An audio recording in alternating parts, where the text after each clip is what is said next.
मूसलाधार बारिश में बिजली कड़की, आसमान में काले बादल घिराए। इस कारण परिवेश में अंधेरा पसर गया था। रह रह कर आसमान में बिजली चमकती और बादल गरजते। ऐसे मौसम में भी विजय टाइपिंग स्कूल जाने के लिए तैयार था। वह सरिता से मिलना चाहता था। जब वह घर से निकला तो बूंदा बूंदी बारिश शुरू हो चुकी थी। फिर भी वह तेज कदमों से टाइपिंग स्कूल की तरफ बढ़ने लगा। कुछ ही दूर गया होगा कि बारिश तेज हो गई। सड़कों पर चल रहे लोग भागकर किसी छांव में खड़े हो गए, पर वह अपनी मस्ती में भीगता हुआ चलता रहा। इंस्टीट्यूट पहुंचकर उसे पता चला कि सरिता नहीं आई। हेलो दोस्तों, मैं हूँ आपका दोस्त अवधेश मौर्य। आप लोग सुन रहे हैं रिलैक्स कहानी में मूसलाधार बारिश। जी हाँ, इससे पहले आप लोगों ने सुना है जिंदगी आसान नहीं।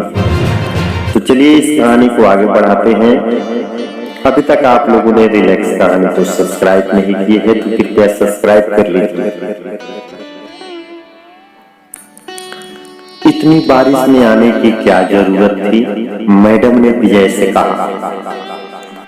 आप नहीं समझेगी, सब समझती हूँ, लेकिन अब सरिता यहाँ कभी नहीं आएगी। जब मैडम ने बोला, क्यों? आपको कैसे पता? मैडम ने बोला, उसका फोन आया था। उसने कहा कि यदि आप आओ तो बता दो। वह कभी नहीं आएगी। विजय की आवाज किसी कुएं में से आती लगी। विजय टाइपिंग स्कूल से बाहर आया। बाहर मूसलाधार बारिश हो रही थी। जैसे ही उसने नीचे की ओर कदम रखा, जोर से बिजली चमकी और बादल गरजने लगे। विजय संग सा भीगता हुआ घर की तरफ चल पड़ा। उसने सोचा कि वह सरिता के घर जाएगा, लेकिन उसके घर का पता तो मैडम दे सकती है। यह सोचकर वापस पलटा, लेकिन तब तक टाइपिंग स्कूल बंद हो चुका था। भीगते हुए घर पहुंचा, तब तक उसका शरीर बुखार से तपने लगा। लगभग 15 दिन वह चारपाई पे पड़ा रहा।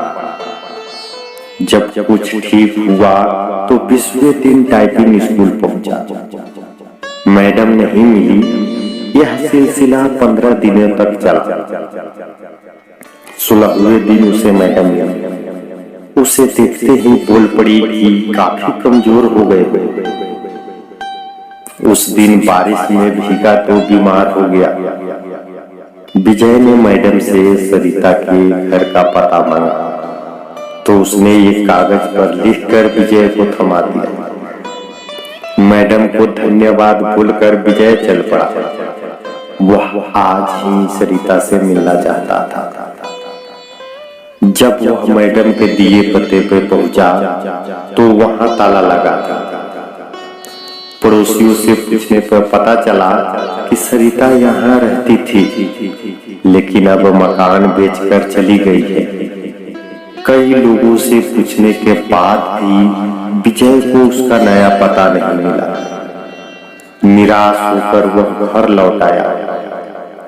सरिता के इस व्यवहार से उसे काफी धक्का लगा।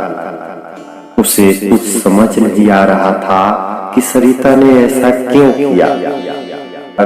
वह सरिता की याद में कविताएं लिखने लगा। एक दिन उसने एक सपना देखा और उसके भाव को कविता के रूप में कागज पर लिख दिया और उसे प्रकाशित करवाया।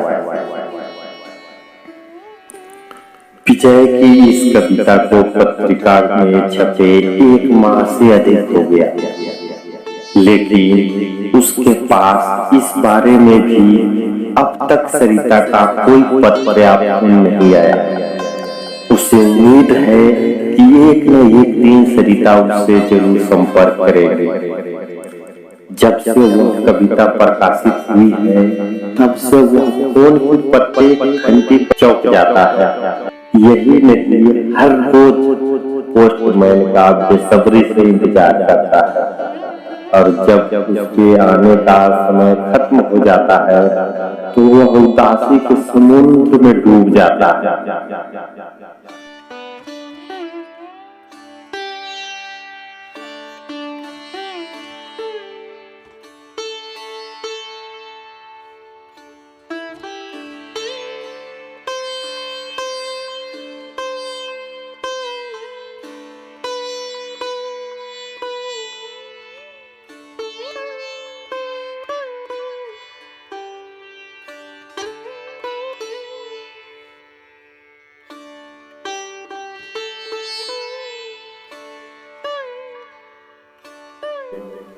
तो यही है कहानी विजय और सरिता की। अभी तक आपने चैनल पे नए हैं तो कृपया चैनल को सब्सक्राइब कर लीजिए। हम फिर मिलेंगे नेक्स्ट वीडियो में इससे और ज्यादा रोमांटिक शानदार वीडियो लेकर।